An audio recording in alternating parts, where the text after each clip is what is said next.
نیک آدمی کا ذکر تاریخ میں آتا ہے کہ اس کے گھر اس کی بیٹی کے ہاں ولادت کی گھڑی آئی، رات کا وقت تھا اور خاتون کا بھی مشکل اور پریشانی میں تھی، تکلیف میں تھی۔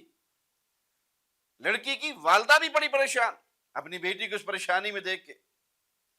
لڑکی کا والد ایک نمازی پرہیزگار آدمی کے پاس گیا اور اس سے کہا کہ دعا کر دیجئے یہ مشکل گھڑی میری بیٹی پہ آرام سے گزر جائے۔ اس نے ایک آدمی نے وضو کیا، 2 رکعت نماز ادا کی اور پھر اللہ کا ذکر کرنے بیٹھ گیا، دعا مانگنے بیٹھ گیا، کیونکہ یہ رات کا وقت تھا۔ تو ذکر کرتے کرتے اس کی آنکھ لگ گئی۔ اب وہ خواب دیکھتا ہے کہ اس کے دروازے پر اللہ کے فرشتے کھڑے ہیں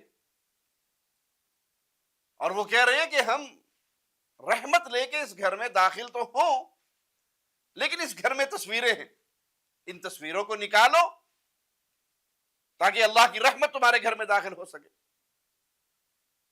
تو اس نے اس بچی کے والد کو یہ خواب اپنا سنایا کہ اپنے گھر کو دیکھو اور اس گھر کی صفائی کرو۔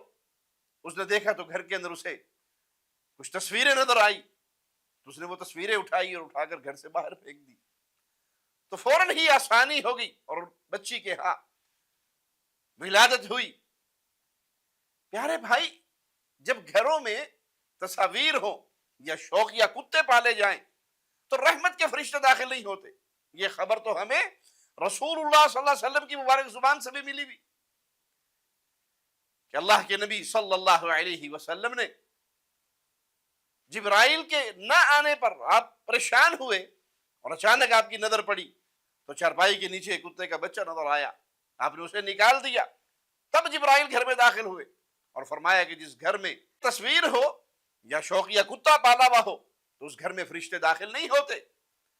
اور آج یہ بیماری عام ہو چکی ہے، دیواروں پہ تصویریں سجی ہوئی، تصویریں لٹکائی ہوئی، شادی کی تصویریں، دوستوں کے ساتھ پکنک کی تصویریں۔